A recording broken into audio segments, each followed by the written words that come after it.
উপকার করে, তখন বলেছে তাহলে এই ভালো লোকটার বাড়ি কাউকে তোমরা ছেড়ে দাও। আলহামদুলিল্লাহ, এরকম মানুষ আমি, যারা আমাদের লোকদেরকে ফাঁসি দিয়েছে, অন্যায়ভাবে নির্যাতন করেছে, সেই মন্ত্রীও সাক্ষী দিয়েছে যে এই ভালো লোকটাকে প্রতি তোমরা কেন এই কথা করো।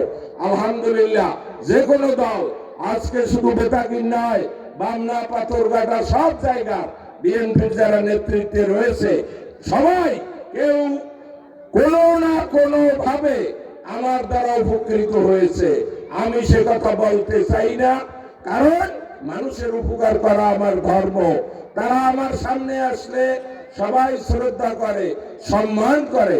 কিছু সংখ্যক উদ্ভব নতুন মাস্টার, চাঁদাবাজ বিভিন্ন ভাবে উস্কানিমূলক কথা বলে।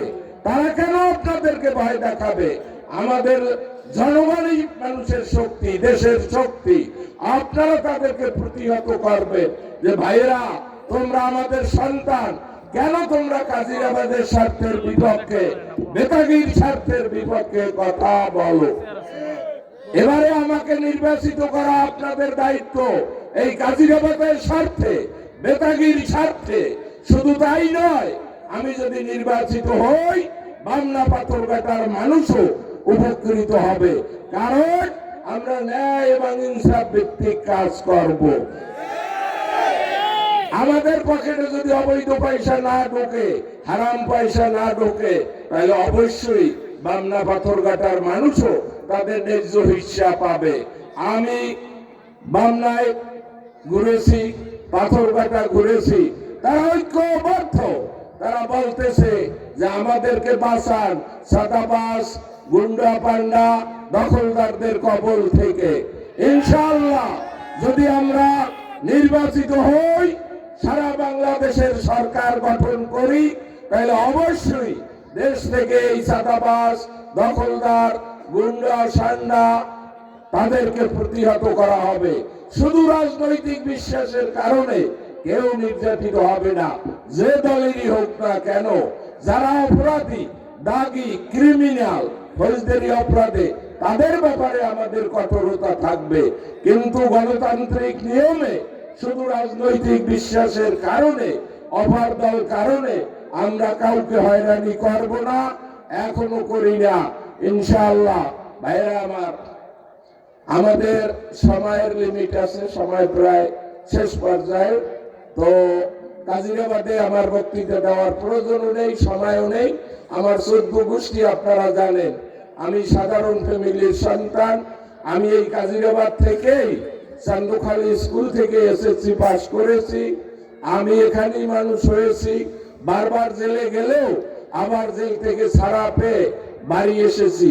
এলাকার মানুষের সুখ দুঃখের কথা শুনেছি। বরগুনা গিয়েছি, বেতাগে গিয়েছি, ঢাকায় আমার হসপিটালে বসেছি। আলহামদুলিল্লাহ, আমার একটা ক্লিনিক আছে ঢাকায়, কয়েকজন মিলে আমরা চালাই। সেখানে এই বরগুনার কমপক্ষে 50 থেকে প্রায় 70-80 জন মানুষ কাজ করে।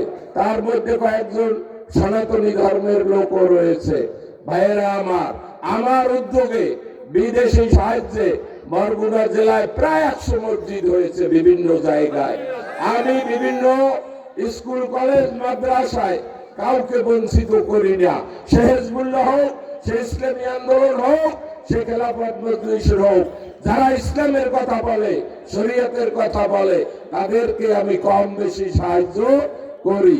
একথার সাক্ষী অন্যান্য ইসলামী দলের লোকেরাও দিতে বাধ্য হবে ইনশাআল্লাহ। ভাইরা আমার, আমরা কারো সমালোচনা, কুৎসা, অন্যায় ভাবে, অযৌক্তিক ভাবে, বেহায়া ভাবে করতে চাই না।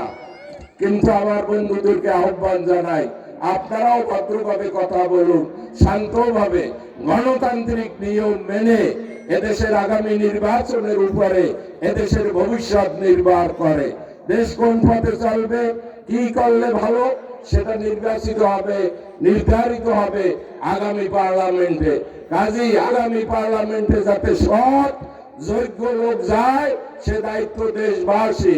কাজিরাবাদবাসী, আপনাদের প্রতি আহ্বান, আমি আপনাদের সন্তান, আপনাদের ভাই, আপনাদের ভাতিজা, আপনাদের চাচা, আপনাদের মামা, আপনাদের প্রতিবেশী, কমপক্ষে আপনারা এবার সুযোগ এসেছে, আমার পিছনে ঐক্যবদ্ধ হন। ইনশাআল্লাহ 12 ফেব্রুয়ারি বিজয় আমাদের হবে। আল্লাহ আমাদের কবুল করুন।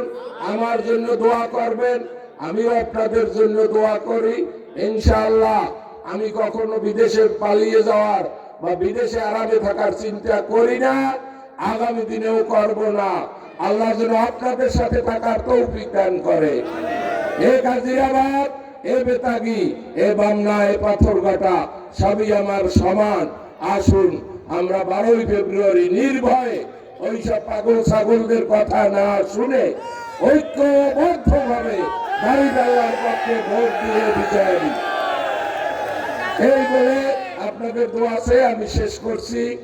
আখির দাওয়ানা আলহামদুলিল্লাহি রাব্বিল আলামিন। আমিন।